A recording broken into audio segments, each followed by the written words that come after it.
قل إني أخاف إن عصيت ربي عذاب يوم عظيم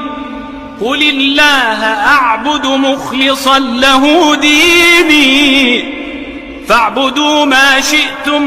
من دونه قل إن الخاسرين الذين خسروا أنفسهم وأهليهم يوم القيامة